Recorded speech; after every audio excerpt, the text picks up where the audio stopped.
আমি বাম্পু মুখার্জি, বামপন্থী যুব আন্দোলন ডিওয়াইএফআইয়ের একজন কর্মী। খুব দ্রুততার সাথেই আপনাদের কাছে এই ফেসবুক লাইভে আমাদের হঠাৎ করেই আসা। মিডিয়া এবং সোশ্যাল মিডিয়ার মাধ্যমে জানতে পারলাম যে একদিন বা দুদিনের মধ্যে কোনো একটা নবান্ন অভিযান আছে। তৃণমূলের প্রাক্তন মন্ত্রী, বর্তমানে বিরোধী দলের নেতা, তিনি কিনা বিজেপিরও নেতা, তিনি এই কর্মসূচিকে সমর্থন করেছেন।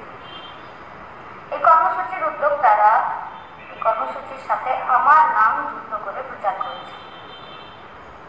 এটি চরম অনৈতিক কাজ এবং জনমানুষের বিভ্রান্তি তৈরি করার জন্যই এই কাজ করেছে। এই অনৈতিক কাজকে আমরা আমাদের সংগঠনের পক্ষ থেকে, ডিওয়াইএফআই পক্ষ থেকে আমরা ধিক্কার জানাচ্ছি, প্রতিবাদ জানাচ্ছি। আজিকরের ঘটনায় 9 তারিখ থেকে এসএফআই ডিওয়াইএফআই একবার রাস্তায় আছে।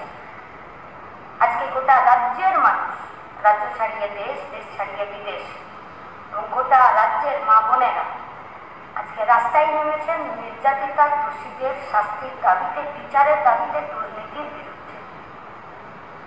ফলত এই বিরাট লড়াইকে ভাঙার জন্যই এই ধরনের বিভ্রান্তি তৈরি করারই অপচেষ্টা থেকে তারা এই কাজ করেছেন বলে আমার মনে হয়।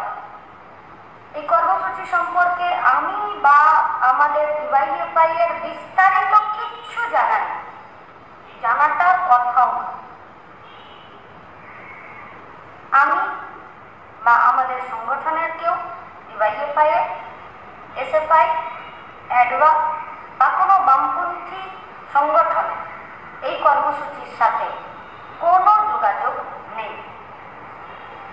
আরএসএস, বিএসপি, ছাত্র সমাজের ফাঁদে পা দেবেন না, আপনাদের কাছে আমাদের আবেদন।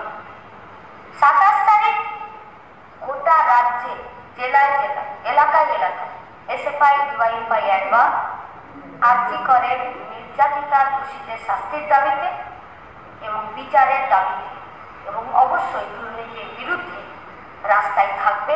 এসএফআই, ডিওয়াইএফআই নেতৃত্বে যে আন্দোলন কর্মসূচি 27 তারিখ থাকবে, সেই কর্মসূচিতে অংশগ্রহণ করবেন। এই আবেদন আপনাদের কাছে আমরা আমাদের ডিওয়াইএফআই এর পক্ষ থেকে আমরা রাখছি।